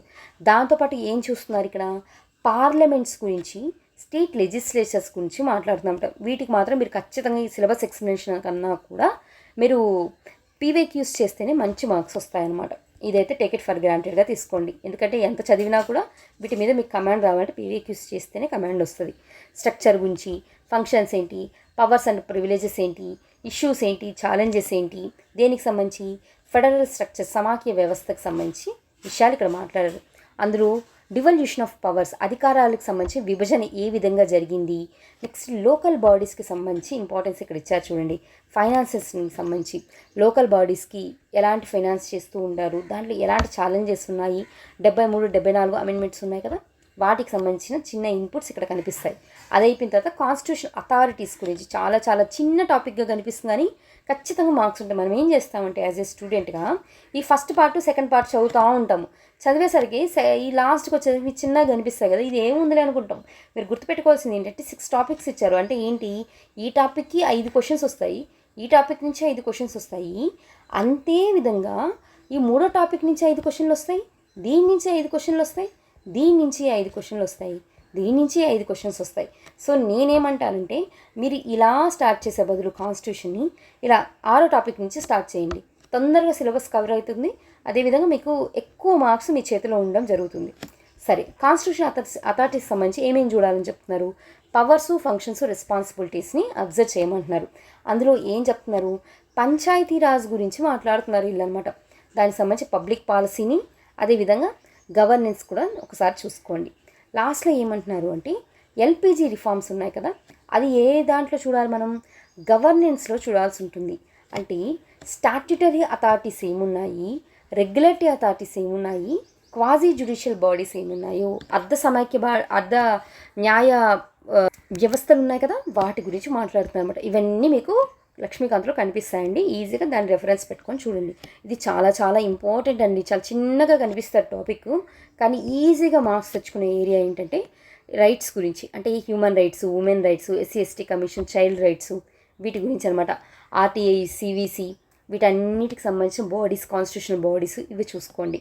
లాస్ట్లో ఇండియా యొక్క విదేశాంగ విధానం గురించి ఇక్కడ క్వశ్చన్ చేయడం జరిగిందనమాట. అంటే ఇంటర్నేషనల్ రిలేషన్స్ గురించి, ఇంపార్టెంట్ ఇన్స్టిట్యూషన్స్ ఏమున్నాయి ఇంటర్నేషనల్ వైడ్గా, వాటికి సంబంధించి వాటి యొక్క స్ట్రక్చర్ ఏంటి, మ్యాండేట్ ఏంటి, పాలసీస్ ఏంటి, సెంట్రల్ స్టేట్ గవర్నమెంట్కి సంబంధించి ప్రోగ్రామ్స్ ఏంటి, ఇది ఒకసారి ఏవైతే రీసెంట్గా న్యూస్లో ఉంటాయి కదా వాటికి సంబంధించి చూసుకోండి, అటు కేంద్ర ప్రభుత్వమైనా రాష్ట్ర ప్రభుత్వమైనా. సో ఆ విధంగా మీకు కాన్స్టిట్యూషన్ అనేది కంప్లీట్ చేసుకోవచ్చు. నెక్స్ట్ అది అయిపోయిన తర్వాత ఇండియాకి, ఏపీకి సంబంధించి ఎకానమీకి సంబంధించిన విషయాలన్నీ మనకు ఈ థర్డ్ పార్ట్లో అడగడం జరుగుతుందండి. అంటే ఇక్కడ మనకి ఏం చూస్తారు అంటే basic characteristics of Indian economy అనేది ఒక టాపిక్లో, నెక్స్ట్ జాతీయ ఆదాయం ఏదైతే ఉందో దాన్ని, భారతీయ వ్యవసాయం అగ్రికల్చర్ లేకుండా అసలు ఎకానమీ పేపరే ఉండదు, అదైతే గుర్తుపెట్టుకోండి. సో అగ్రికల్చర్ను చూడాలి. నెక్స్ట్ విత్తపరమైన వ్యవస్థలు ఏమైతే ఉన్నాయో వాటి గురించి, ఫైనాన్షియల్ ఇన్స్టిట్యూషన్స్ గురించి అడగడం జరిగిందనమాట. దాంతోపాటు the characteristics basic features of Andhra Pradesh economy గురించి ఇక్కడ మాట్లాడారు చూడండి. అంటే ఇక్కడ తెలుసుకోవాలంటే మన యొక్క ఏపీ ఎకానమీ మీద కంప్లీట్ గ్రిప్ అనేది ఉంచుకోవాల్సిన అవసరం ఉందండి. దాంట్లో 2 టాపిక్స్ ఇచ్చున్నారు, చూద్దాం. సరే, ఇక్కడ చూడండి, మొత్తం 5 టాపిక్స్ ఇచ్చారు కదా ఇక్కడ. అంటే ప్రతి టాపిక్ నుంచి వీళ్ళు ఎన్ని క్వశ్చన్స్ అడగబోతారు మనకు అంటే 6 క్వశ్చన్స్ అనేవి ఇవ్వడం జరుగుతుందన్నమాట. మనం పేపర్ ఎలా అయినా రానివ్వండి, మేబీ వాళ్ళు దీనిలో వెయిటేజ్ పెంచనివ్వండి, తగ్గించి, ఏదైనా జరగనివ్వండి, బట్ టేక్ ఇట్ ఫర్ గ్రాంటెడ్గా మనం మినిమం 6 క్వశ్చన్స్ అయితే ఈ టాపిక్ నుంచి చెయ్యాలి అనే విషయం గుర్తుంచుకోవాలన్నమాట. సరే, ఏమంటున్నారు చూడండి ఇక్కడ ఒకసారి. వీళ్ళు ఏమంటున్నారు, economic development since India independence objectives and achievements of planning. అంటే ఇక్కడ అంతా మీరు ఏంటంటే మన ప్లాన్స్ ఉన్నాయి కదండి, 12th ప్లాన్ వరకు ఏమైతే ఉన్నాయో వాటిని ఒక్కసారి జస్ట్ రివిజన్ ఇవ్వండి. ఎందుకంటే నీతి ఆయోగ్ వచ్చినప్పటి నుంచి కొంచెం మన ప్లానింగ్ కమిషన్ సంబంధించి క్వశ్చన్స్ అనేవి తక్కువగానే కనిపిస్తున్నాయి. బట్ అట్లని కంప్లీట్గా ఒమిట్ చేయలేం కదా. సో అందుకని మీరు ఏం చేస్తారంటే ఆ ప్లాన్ యొక్క టైం ఎప్పటి నుంచి ఎప్పటి వరకు, దాని యొక్క రూపకర్త, అదేవిధంగా దానికి మోడల్ ఉంటుంది కదా, ఆ మోడల్ అంటే ఏ మహల్నోబిస్ మోడల్ అనేసి ఇలా.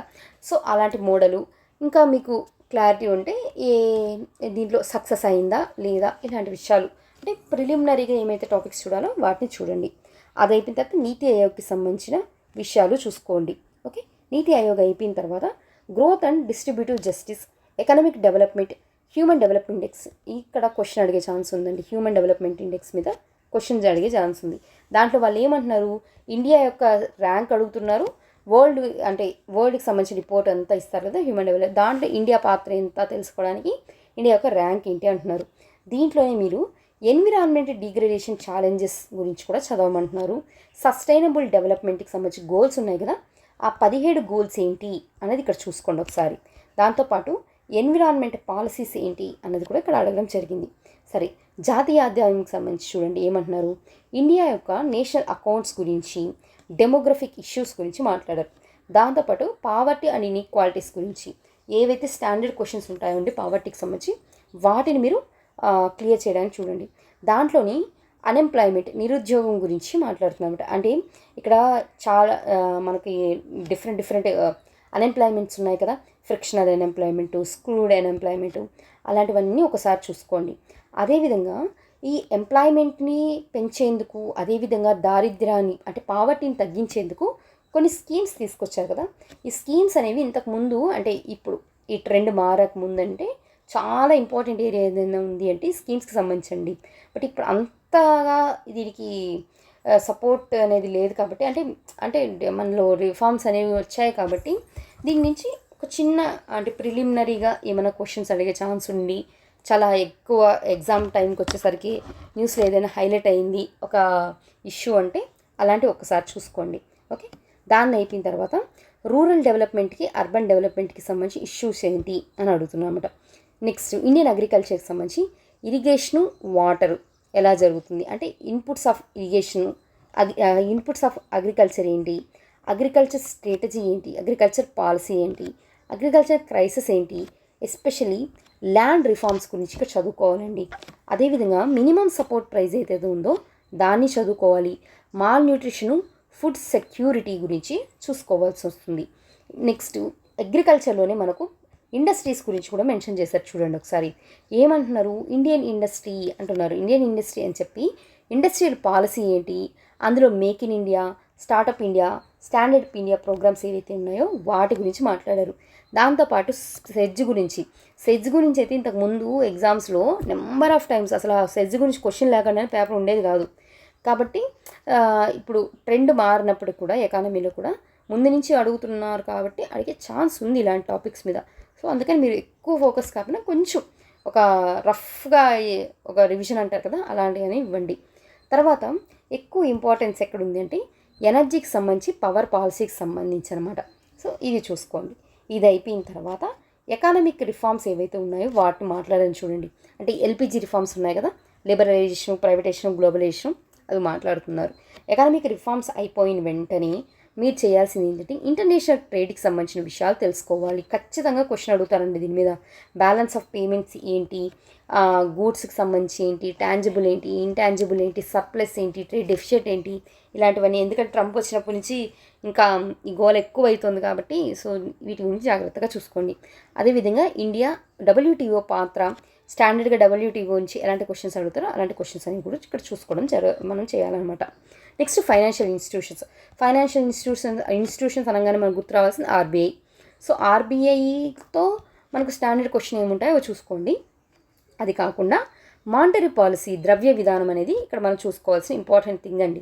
అందులో బ్యాంకింగ్, ఫైనాన్షియల్ సెక్టర్ రిఫార్మ్స్ ఏంటి, ఏమేమి రిఫార్మ్స్ తీసుకొచ్చారు, కొన్ని కమిటీస్ ఉన్నాయి కదా, రాజా చెల్లయ్య కమిటీ, ఇలాంటి కమిటీస్ ఏం రిఫార్మ్స్ ఇచ్చింది అంటే ఈ డైరెక్ట్ ట్యాక్సెస్ మీద రిఫార్మ్స్ తీసుకురావాలని ఎవరు చెప్పారు, లేకపోతే నరసింహన్ కమిటీ ఏం చెప్పింది, ఇలాంటివన్నీ చూసుకోవాలి. దాంతోపాటు ఎన్పిఎస్ గురించి ఒకసారి చూసుకోండి. కమర్షియల్ బ్యాంక్స్ ఎన్పిఎస్ అంటున్నారు కదా, సో అందుకనేసి ఫినాన్షియల్ మార్కెట్స్ గురించి మాట్లాడుతున్నారు. అంటే ఫైనాన్షియల్ మార్కెట్స్ సంబంధించి ఏంటి, సెబీ గురించి, వీటి గురించి మీరు ఎక్కువగా ఫోకస్ చేయాల్సి ఉంటుంది అనమాట. ఈ ఫినాన్షియల్ మార్కెట్స్ గురించి ఇదిగోండి సెబీ ఇచ్చారు కదా, సో ఆ సెబీ గురించి కూడా తెలుసుకునే ప్రయత్నం ఒకసారి చేయండి. అదే అయిపోయిన తర్వాత ఇండియన్ ట్యాక్స్ సిస్టమ్ ఏంటి అనేది అంటే ఇక్కడ ఎక్కువ ప్రిలిమ్స్ పాయింట్ ఆఫ్ వ్యూలో కదా, సో అందుకని అనుపాత పన్నులు అంటే ఏంటి, విలోమాన పన్నులు అంటే ఏంటి, ఇలాంటివి దానికి సంబంధించి గినీ కోఫిషియంట్ ఏంటండి, ఏదైనా గ్రాఫ్స్ ఉంటే లాఫర్ కర్వ్ ఏంటి, ఇలాంటివన్నీ కూడా ఒకసారి చూసుకోండి.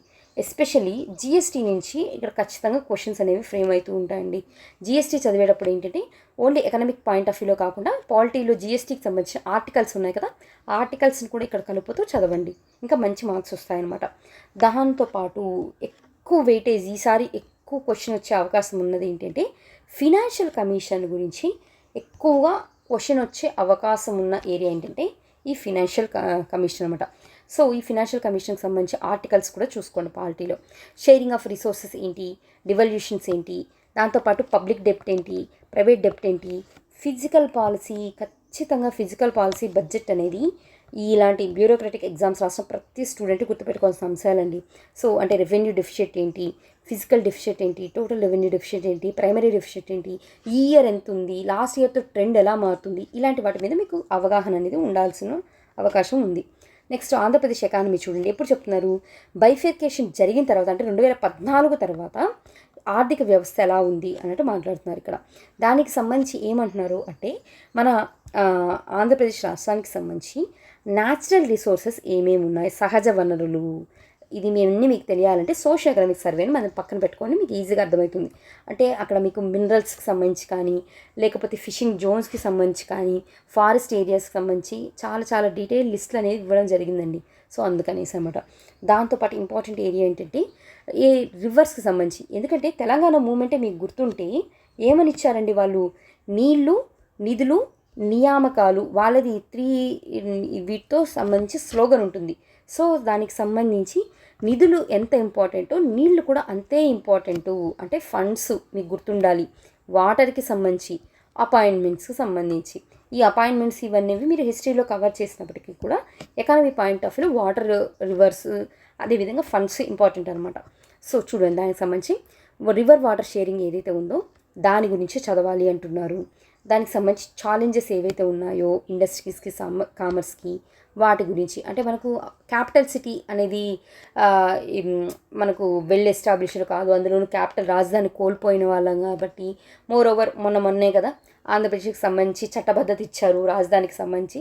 సో ఈ ఇయర్ అంతా కూడా ఈ స్టేట్కి ఇచ్చిన చట్టబద్ధత ఏవైతే ఉందో దాని గురించి ఎక్కువగా క్వశ్చన్ చేసే అవకాశం ఉంది. కాబట్టి మీరు రాజధానికి సంబంధించిన ప్రతి విషయాన్ని జాగ్రత్తగా అర్థం చేసుకోవాల్సి ఉంటుంది అనమాట. దాంతోపాటు ఇన్ఫ్రాస్ట్రక్చర్కి సంబంధించి ఎలాంటి డెవలప్మెంట్స్ తీసుకొచ్చారు, లైక్ వైజాగ్లో చేసిన ఈ యొక్క ఎక్స్పో వర్క్ కానీ, లేకపోతే మనకు సంబంధించి ఏమైనా ఇనిషియేషన్స్ ఏం తీసుకొచ్చారు, దావోస్ సమ్మిట్స్ ఏంటి, ఇలాంటివన్నీ చదవాలన్నమాట. దాంతోపాటు పవర్కి సంబంధించి, ట్రాన్స్పోర్ట్కి సంబంధించి, ఇన్ఫర్మేషన్ టెక్నాలజీకి సంబంధించిన విషయాలు చూసుకోవాలి. ఈ గవర్నెన్స్ని, వాట్సాప్ గవర్నెన్స్ తీసుకొచ్చారు కదా పెద్ద ఎత్తున. కాబట్టి ఈ ఎమర్జింగ్ టాపిక్స్ ఏవైతే ఉన్నాయో వాటన్నిటిని చూడాలన్నమాట. దాంతోపాటు మన వాళ్ళు శ్వేతపత్రాలు ఇచ్చారండి, లాస్ట్ నోటిఫికేషన్ చాలా ఇంపార్టెంట్ అయింది. కానీ వాటిలో కొన్ని ఇంపార్టెంట్ గోల్స్ ఇచ్చారు కదా, ఆ గోల్స్ గుర్తుపెట్టుకోండి. ఎందుకంటే మన వాళ్ళందరూ కూడా విజన్ 2047కి అనుగుణంగా చాలా పాలసీస్ అనేవి మార్చుకుంటూ వస్తున్నారు. కాబట్టి ఇంత డైనమిక్ ఉంది కాబట్టి ఇలాంటి టాపిక్స్ చాలా ఇంపార్టెంట్గా ఉంటాయన్నమాట. అదేవిధంగా అగ్రికల్చర్కి సంబంధించి, ఇండస్ట్రీకి సంబంధించి, సోషల్ సెక్టార్స్కి సంబంధించి, ఎస్పెషలీ స్మార్ట్ సిటీస్ ఉన్నాయి కదా, స్మార్ట్ సిటీస్ కాన్సెప్ట్ అనేది మొత్తం ఇటు తిరుపతి నుంచి అటు విశాఖపట్నం వరకు మొత్తం స్టేట్ చాలా పెద్ద ఎత్తున ఫ్లాగ్షిప్లో ప్రమోట్ చేస్తుంది కదా. కాబట్టి ఇవి చాలా ఇంపార్టెంట్ అనమాట. Next skill development, employment, social welfare programs, ఇవన్నీ కూడా మనం ఈ యొక్క ఆంధ్రప్రదేశ్ ఎకానమీలో చదవాల్సి ఉంటుంది. దాంతోపాటు ఏపీ రీఆర్గనైజేషన్ యాక్ట్ 2014 అని ఇచ్చున్నారు కదా. అంటే వీళ్ళు ఏం చెప్పాలనుకుంటున్నారంటే బైఫర్కేషన్ జరిగిన తర్వాత ఆంధ్రప్రదేశ్ ప్రభుత్వం ఎలాంటి ఆర్థికపరమైన ఇష్యూస్ని ఎదుర్కోబోతుంది అన్నట్టు మనం ఇప్పుడు ఒక ప్రజెంటేషన్ కూడా ఇచ్చామన్నమాట. సో ఆ కాంటెక్స్లో ఇలాంటివి పెట్టడం జరిగింది. దాంతోపాటు న్యూ క్యాపిటల్కి సంబంధించి సెంట్రల్ గవర్నమెంట్ అసిస్టెన్స్ ఏ విధంగా ఉంటుంది అనేది కూడా మనకి ఈ యాక్ట్లో మెన్షన్ చేస్తున్నారు. సో అది నెక్స్ట్ మన రెవెన్యూ లాస్, మన స్టేట్ పుట్టడంతోనే తెలంగాణ ఎలా అయితే సర్ప్లస్తో పుట్టిందో ఆంధ్ర అనేది అలా డెఫిషియట్లో పుట్టింది కదా. సో అందుకని వాటి లాస్ని ఎలా కాంపన్సేట్ చేయాలి, ప్రత్యేక హోదా, స్పెషల్ ప్యాకేజీలు ఇవన్నీ వచ్చాయి కదా అప్పట్లో న్యూస్. సో అలాంటి వాటిని చూడాలి. నెక్స్ట్ దాంతోపాటు బ్యాక్వర్డ్ డిస్ట్రిక్ట్స్ గురించి, డిస్ట్రిక్ట్స్ పెంచుతున్నారు కదా, ఇలాంటి టైంలో మనం బ్యాక్వర్డ్ డిస్ట్రిక్ట్స్ గురించి కూడా తెలుసుకోవాలన్నమాట. దాంతోపాటు వీసీఐసీ కారిడార్ చాలా చాలా ఇంపార్టెంట్ కారిడార్ అండి ఇది. సో దీన్ని చాలా పెద్ద మొత్తంలో అటు సెంట్రల్ గవర్నమెంట్, స్టేట్ గవర్నమెంట్ రెండు ప్రమోట్ చేస్తున్నారు కాబట్టి వీసీఐసీ గురించి తెలుసుకోవాలి. ఎస్పెషల్లీ వైజాగ్ రైల్వే స్టీల్ గురించి, కడప స్టీల్ ఫ్యాక్టరీ గురించి, దుగ్గరాజపట్నం ఎయిర్పోర్ట్ గురించి ఖచ్చితంగా తెలుసుకోవాలన్నమాట. దాంతోపాటు ఇండస్ట్రియల్ కారిడార్స్ ఏమైతే ఉన్నాయి వీటన్నిటికీ సంబంధించిన ఇన్ఫర్మేషన్ మీకు మనకు సోషియో ఎకనామిక్ సర్వేలో చాలా చాలా బ్యూటిఫుల్గా ఇవ్వడం జరిగింది. సో అక్కడి నుంచి చూసుకోండి. దాంతోపాటు స్పెషల్ స్టేటస్, స్పెషల్ అసిస్టెన్స్ ఏంటి, వాటిలో ఎలాంటి వైవిధ్యాలు ఉన్నాయి, దానికి సంబంధించి కాంట్రవర్సీస్, విభేదాలు ఏమున్నాయో చూసుకోవాలి. దానికి గవర్నమెంట్ యొక్క స్టాండ్ ఏంటి, గవర్నమెంట్ ఎలా ముందుకు తీసుకెళ్లాలనుకుంటుంది చూసుకోవాలన్నమాట.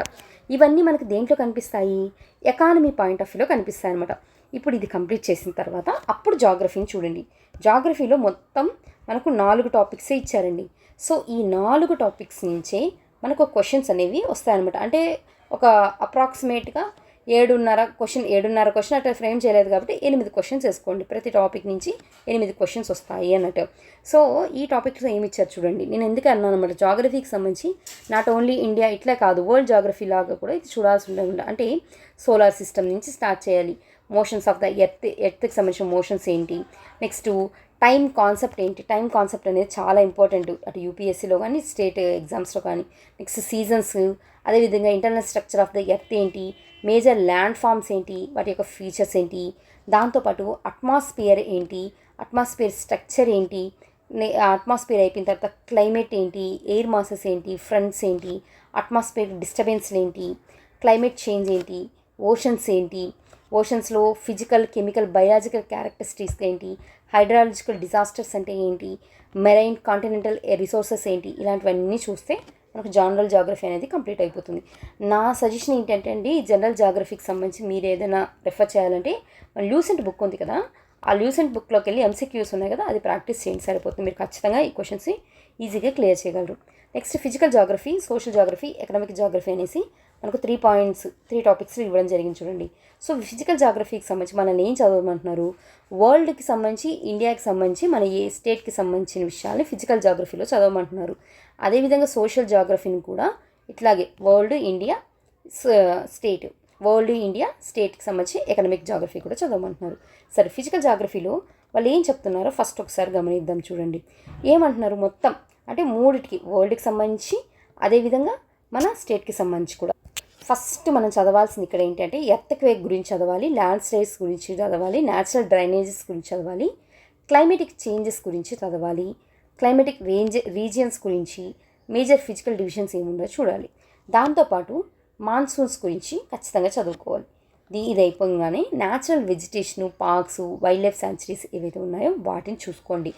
దాంతోపాటు ఎక్కువ ఎగ్జామినర్ అడిగే ఛాన్స్ ఉన్నది ఏంటంటే సాయిల్ టైప్స్ అనమాట.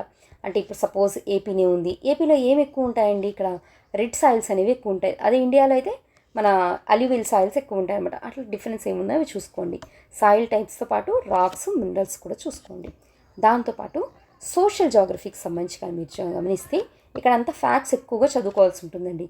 అంటే డిస్ట్రిబ్యూషన్ ఎలా ఉంది, అంటే ఎక్కడ ఎక్కువ హై, ఎక్కడ డెన్సిటీ, పాపులేషన్ డెన్సిటీ, ఒక్కొక్కసారి వీటికి సంబంధించిన డెఫినేషన్స్ ఉంటాయి కదా, అవి కూడా అడుగుతారనమాట. గ్రోత్ ఎలాంటి ట్రెండ్లో ఉంది, సెక్స్ రేషియో, అంటే మన డిస్ట్రిక్ట్స్ కూడా అడగచ్చు, ఏది హై ఉంది, ఏది లో ఉంది స్టేట్కి సంబంధించి. ఇవన్నీ చెప్తున్నాను కదా, ఇదంతా మీకు ఎక్కడ దొరుకుతుంది అంటే మన సోషల్ ఎకనామిక్ సర్వేలో ఫస్ట్ చాప్టర్ ఉంటుంది జనరల్ అని. ఆ జనరల్లో ఈజీగా ఫస్టే ఉంటాయండి ఫ్యాక్ట్స్ అని. అక్కడికి వెళ్ళి చూడండి ఒకసారి సోషల్ ఎకనామిక్ బుక్. అదేవిధంగా లిటరసీ ఏంటి, ఆక్యుపేషన్ స్ట్రక్చర్ ఏంటి, ఎస్సీ పాపులేషన్ ఎలా డిస్ట్రిబ్యూట్ అయింది, రూరల్ అర్బన్ కాంపోనెంట్స్ ఏ విధంగా ఉన్నాయి, next racial, tribal, religious, linguistic groups ఎక్కడ స్ప్రెడ్ అయ్యింది, అదేవిధంగా అర్బనైజేషన్కి సంబంధించి ఎక్కువగా అడిగితే ఛాన్స్ ఉంది. దాంతోపాటు మైగ్రేషన్, మెట్రోపాలిటన్ విలేజెస్ ఏవైతే ఉన్నాయో వాటి గురించి కూడా మాట్లాడుతుందండి. ఇదంతా నన్ను బెస్ట్ సజెషన్ ఏంటంటే మీరు మన ఏపీ సోషల్ ఎకనామిక్ సర్వే ఉంటుంది కదా, దాంట్లోకి వెళ్ళి ఈ జనరల్ చాప్టర్ చెప్పా కదా, అక్కడి నుంచి నోట్స్ చేసుకోండి సరిపోతుంది అక్కడ. నెక్స్ట్ ఎకానమీ చూడండి. ఎకనామిక్ పాయింట్ ఆఫ్ వ్యూ ఏం చూడమంటున్నారు మనల్ని ఇక్కడ అంటే అగ్రికల్చర్ని, ఇండస్ట్రీని, సర్వీస్ సెక్టర్ని గురించి చూడమంటున్నారు. అంటే వాటి యొక్క సేలియంట్ ఫీచర్స్ ఏంటి, దాంతోపాటు basic industries, agro based industries ఏమున్నాయి, మినరల్ బేస్డ్ ఇండస్ట్రీస్ ఏమున్నాయి, forest, fuel, man power based industries ఏమున్నాయి అవి చూస్తూ, దాంతోపాటు మనం చూడాల్సింది ఏంటంటే రవాణా గురించి, వర్తకం గురించి, ట్రాన్స్పోర్ట్, ట్రేడ్ చూడాలి. వాటి యొక్క ప్యాటర్న్ ఏంటి, ఇష్యూస్ ఏంటి అనేది చూస్తే మనకు జాగ్రఫీ అనేది కంప్లీట్ అయిపోతుంది అనమాట. సో ఇలాగానే మీరు గమనిస్తే మొత్తం అంటే ఫస్ట్ టాపిక్లో మనకి ఏం చెప్పారు, హిస్టరీ గురించి ఇచ్చారు, తర్వాత ఏం చూపించారు, పాలిటీకి సంబంధించి ఇచ్చారు, తర్వాత మనకి ఏమి ఇచ్చారు వీళ్ళు, ఎకానమీకి సంబంధించి ఇచ్చారు, తర్వాత జాగ్రఫీకి సంబంధించి. హిస్టరీలో మనకి ఎన్ని ఉన్నాయి, 6 టాపిక్స్ ఉన్నాయి. అంటే ప్రతి టాపిక్ నుంచి మనకు 5 క్వశ్చన్లు అడిగే అవకాశం ఉంది. పాలిటీ నుంచి 6 టాపిక్స్ ఉన్నాయి. సో ఇక్కడ నుంచి మనకు 5 క్వశ్చన్స్ అడిగే అవకాశం ఉందన్నమాట. ఓకే, నెక్స్ట్ ఎకానమీ గురించి 5 టాపిక్స్ ఇచ్చారు. 5 నుంచి 6 క్వశ్చన్లు అడిగే అవకాశం ఉంది ప్రతి టాపిక్ నుంచి. జాగ్రఫీకి నుంచి 4 టాపిక్స్ ఇచ్చారు. సో ప్రతి టాపిక్ నుంచి 8 క్వశ్చన్లు ఇచ్చే అవకాశం ఉంది. సో మీరు ఏం చేస్తారంటే నేను ఇప్పుడు చెప్పా కదా, ఇట్లా పక్కన పెట్టుకొని సిలబస్కి స్టిక్ ఆన్ అయ్యి మాత్రమే మీకు ప్రిపరేషన్ అనేదాన్ని కంటిన్యూ చేయండి. ఓకే, పేపర్ 2 అనేది ఇంకో వీడియోలో మాట్లాడదాం. Okay, right. యాజ్ యూజువల్ మన వీడియో కానీ మీకు నచ్చినట్లయితే ప్లీజ్ వీడియోని లైక్ చేయండి, మీ ఫ్రెండ్స్తో కూడా షేర్ చేయండి. మీకు ఏమైనా డౌట్స్ ఉంటే కమెంట్ రూపంలో తప్పకుండా తెలియచేయండి. Thank you so much.